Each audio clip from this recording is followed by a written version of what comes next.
This is the Morning Swim Show for Thursday, December 16th, 2010. I'm your host, Peter Bush. In the Finis Monitor today, we'll talk to Nick Silverthorn. He just established himself as one of America's best age group swimmers. He just broke 2 national records in the 13 to 14 age group. Nick joins us right now in the Finis Monitor from Livermore, California. Hey, Nick, welcome to the show. How you doing? Good. How you doing, Peter? Good, thanks. So this is a pretty interesting story. You went to the senior nationals, and you broke the 200 free record, which was Ian Crocker's, correct? Right. And then you broke the 400 IM record, which was Phelps's, but it's kind of an interesting story. You had to do a time trial to do it, right? Yeah, all by myself in a time trial.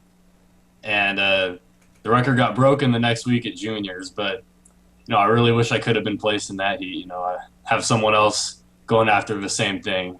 I would have, it might have been a little bit different. Yeah, short-lived, but still pretty satisfying, I imagine. But it was interesting. You said you got DQ'd in the finals at the meet, right? That's why you had to do the time trial. What happened?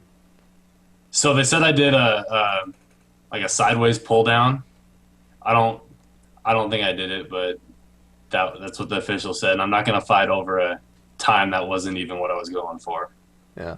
So the 400 IM, not the kind of event you want to swim any more than you have to, but what you and your coach get together and say, hey, I really want this record?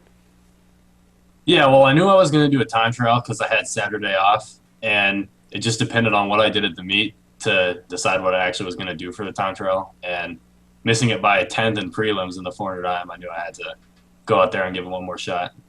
All right, so time trial, again, 400 IM, not the easiest race to kind of push yourself along, especially when you're just on a time trial with nobody else around you. Did you at least have fans or teammates on the deck cheering you along?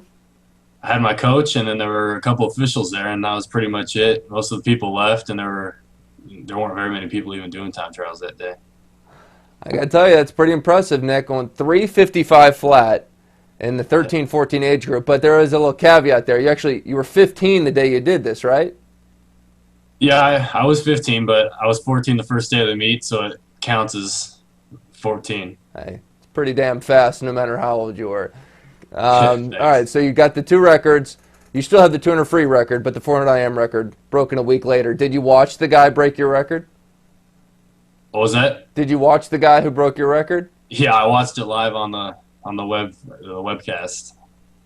Kind of hurt me to watch my time go down after 1 week, but it was a good swim. Yeah. Well, there'll be more to come, I'm sure. And tell me more about you. I mean, you're a 15-year-old guy. You're a freshman in high school up in the Bay Area in California. What else you like to do? Well, I like hanging out with my friends and stuff, and I get along really good with my team. So, what's your club atmosphere like there? I mean, is it a big team? We're a pretty big team, but we're a close group, like the senior group and then the senior elite group that I'm in, and same with all the other people that were at nationals. We all get along pretty well. Yeah. All right, Nick. Well, hey, congrats on a great month of December, and look forward to watching you next year. Thanks. All right, that's Nick Silverthorn joining us from California. That's it for today's show. I'm Peter Bush, reminding you to keep your head down at the finish.